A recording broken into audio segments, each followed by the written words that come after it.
What's up, everybody? It's your boy. Um, I hope everybody's feeling okay. I hope you guys had a good day. I know I did. I had a great day.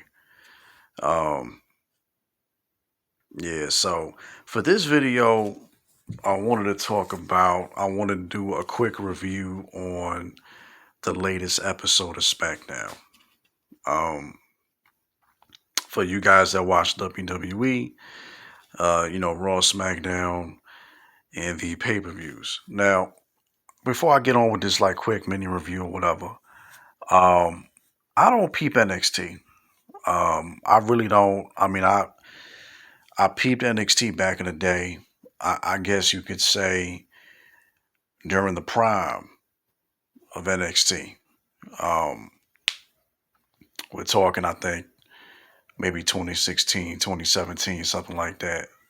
Maybe 2015.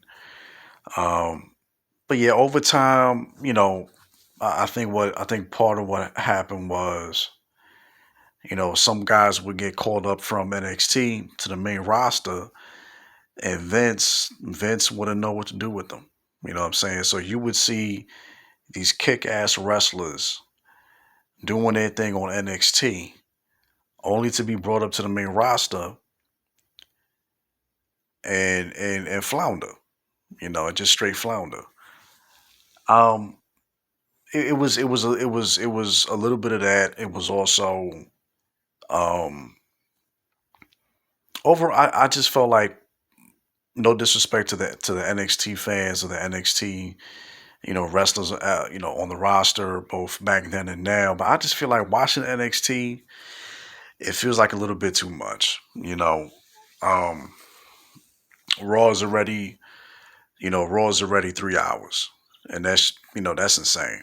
They really need to cut down Raw and put it back to 2 hours.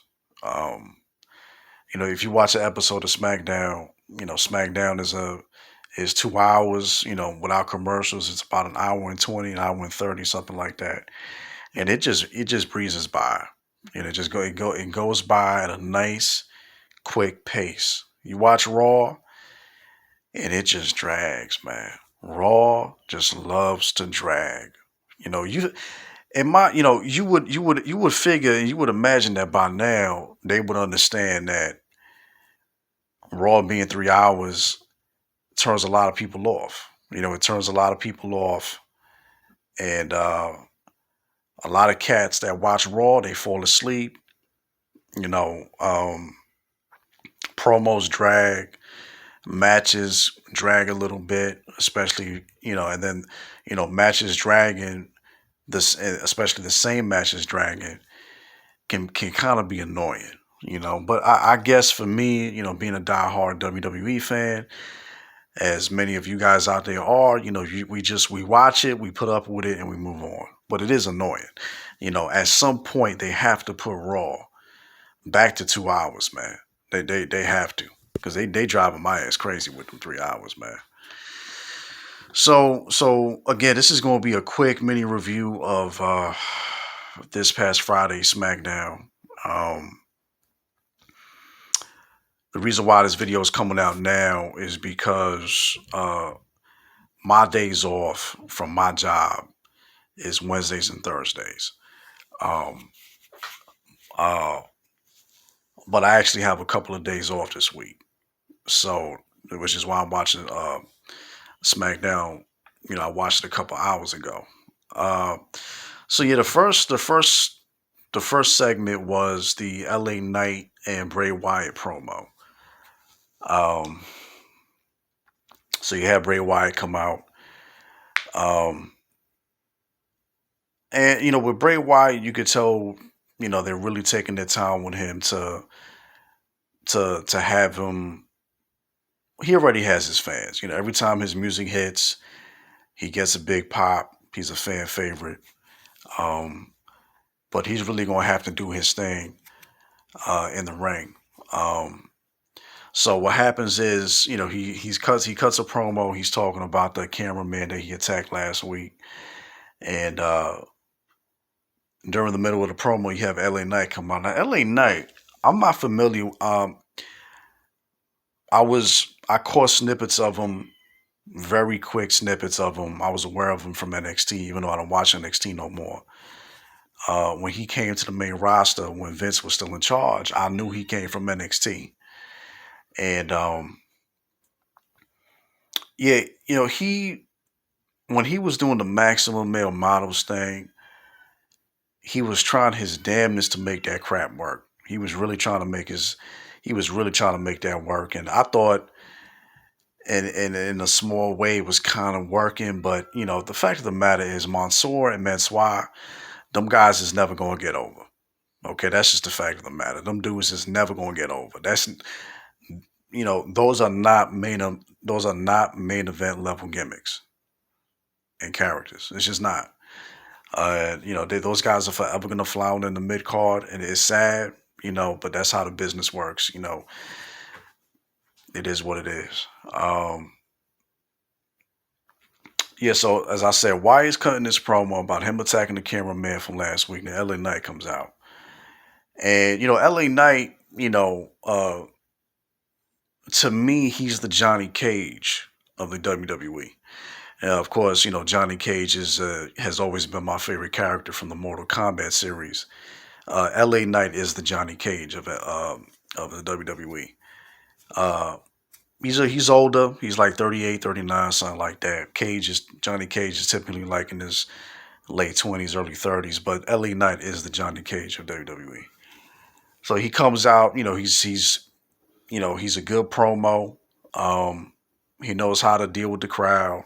He knows how to get the crowd's attention. So he's cutting his promo in response to Wyatt, and then you have uh, Uncle Howdy come out, and speculation is that. Well, before I get to that, Uncle Howdy comes out. He takes his time to the ring, and you have to give him credit for rectifying the mistake of what they did with Uncle Howdy. I think it was last week or 2 weeks ago. I think it was like 2 weeks ago. But he came out the ring. And he was just looking goofy. So they kind of rectified it, and he came in the ring. You saw him come into the ring, but he was kind of dipped in shadow. You didn't really see him too much. You couldn't get a good clear view of him. And he comes to the ring and he's kind of looking at Wyatt and Knight, and then he does a Sister Abigail on Wyatt, and it surprises the fans. It surprises the audience. It surprises Knight. And speculation is that Uncle Howdy is being played by Bo Dallas, who is the real life brother of Bray Wyatt. And I wouldn't mind that.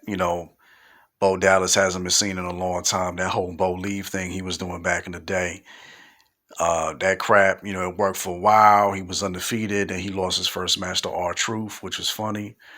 But you could only go so far with that gimmick. Maybe that kind of still applies to this current gimmick. I don't know. I guess if they play their cards right, they can make it work. And if it's revealed to be him, then that's cool. But yeah, it's gonna be interesting seeing where the story goes. And before Howdy came out to the ring, Wyatt told Knight that they're gonna fight they're gonna wrestle each other at the Royal Rumble, which of course means that most likely they won't be in the Rumble itself. I could be wrong, but if they're gonna wrestle, I mean, and then be a part of the Rumble, that's gonna be somewhat of a disadvantage because I don't know, maybe they can make it work. I don't know, but yeah, so they're gonna face each other in the Rumble, like I mentioned earlier. Wyatt has to knock it out the ballpark with his first match back. That's all I'm going to say on that. The second thing was there was a match between Solo Sikoa and Sheamus with the Brawling Brutes outside the ring, and Sikoa's brothers out there, the Usos, the Unified Tag Team Champions, the Undisputed Tag Team Champions. And it was a good match. Sheamus got some good hits in. Sikoa got some good hits in. Sikoa, it's going to be interesting seeing what's going to come with this cat down the line. If he's going to be able to transition to the upper mid card on his own, if he ever separates from the Usos.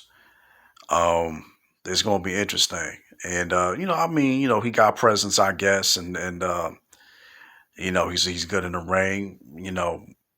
He hasn't cut enough. He hasn't had enough time on the mic to really for me to really uh grade him on that. But he's good in the ring, and so he won by distraction.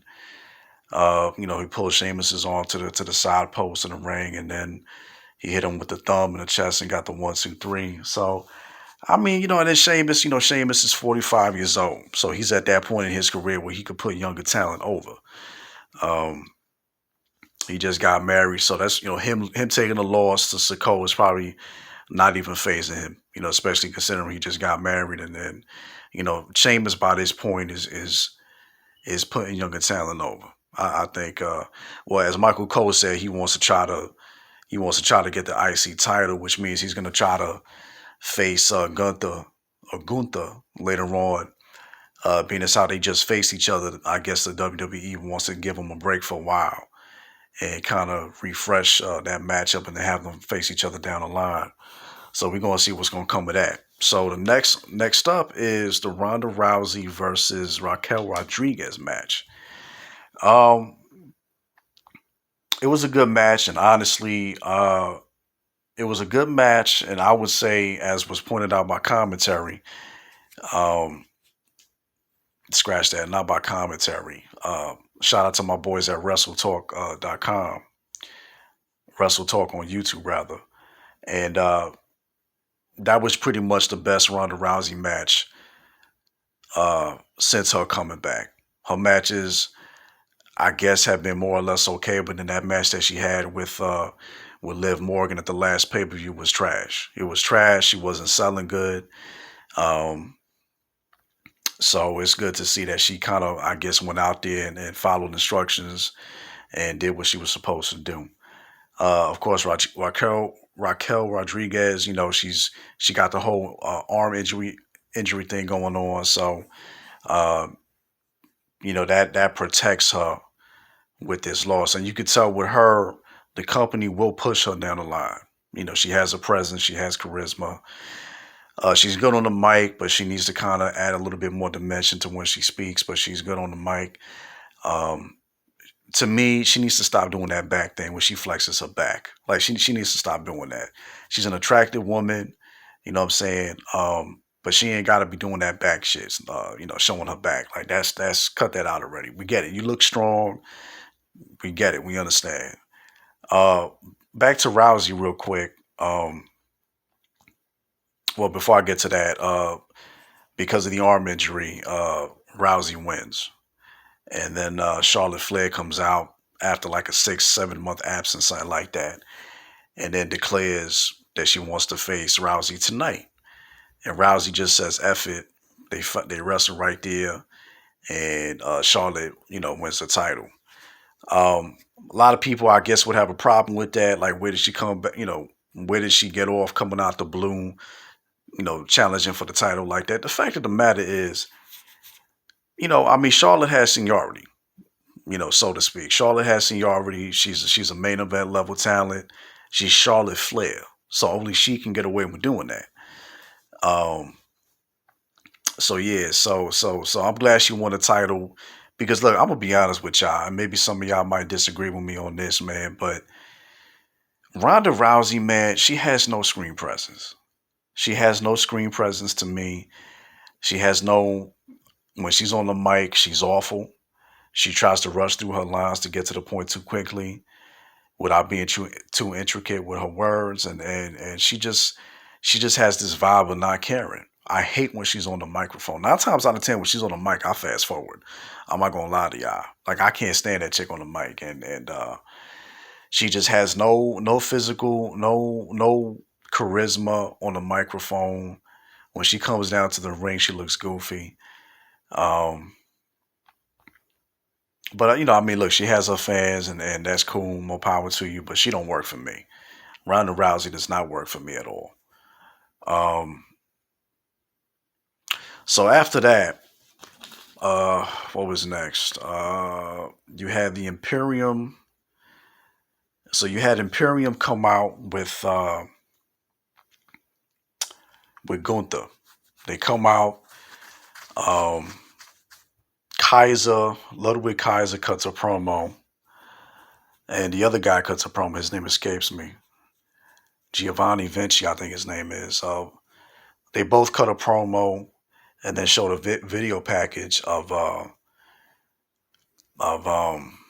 of Gunther doing this thing. You know, just defeating opponent after opponent after opponent, just basically being dominant since his arrival. And basically, Gunther is the Ivan Drago of the WWE. He's Ivan Drago. That's what he is.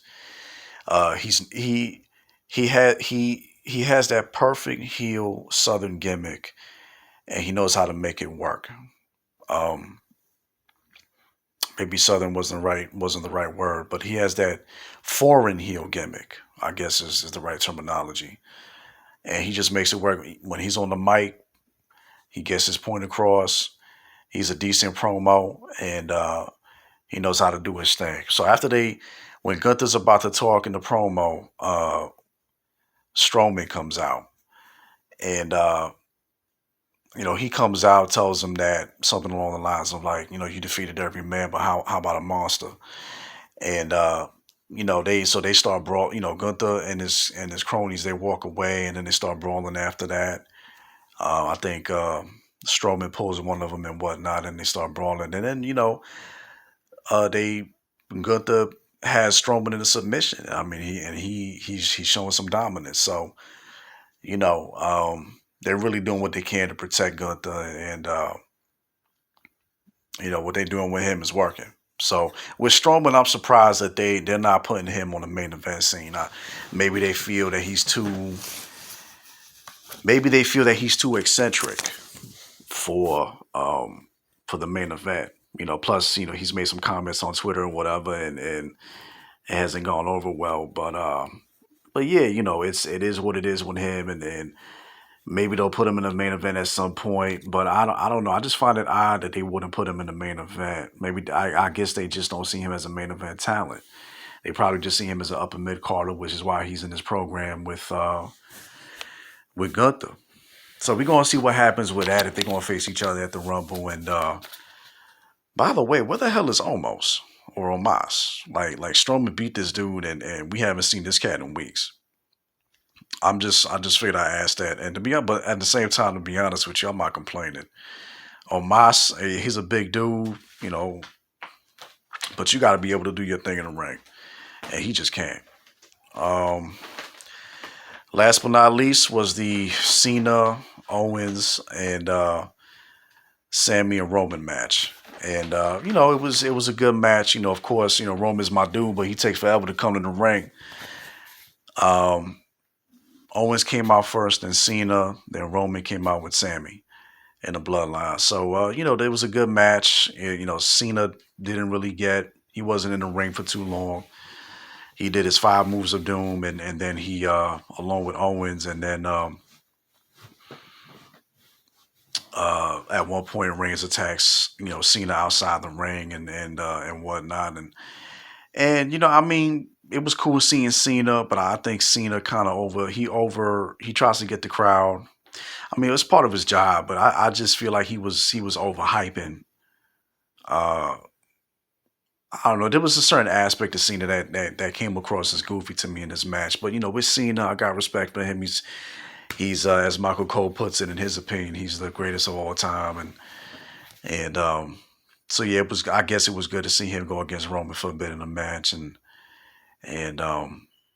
whatnot. But then Sammy takes the pin from Owens after getting stunned. And that was it. I was actually wondering when I was watching that match, when was the last time Roman got pinned? I was actually thinking that, and then Cole on commentary said it was December of 2019. So Roman hasn't been pinned in 3 years, and I'm telling you right now, whoever pins this brother, in my opinion, hopefully it's Cody. It's going to be a big ass moment. It's going to be a real big ass moment. So we're going to see what happens with that. But anyway, yeah, so this was my quick mini review of SmackDown, this past SmackDown from last year. And yeah, again, SmackDown goes by at a nice pace. And I just wish I could say the same thing for Raw. To be honest with y'all.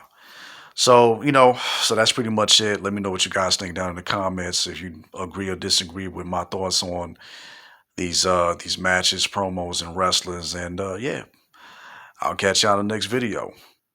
Peace.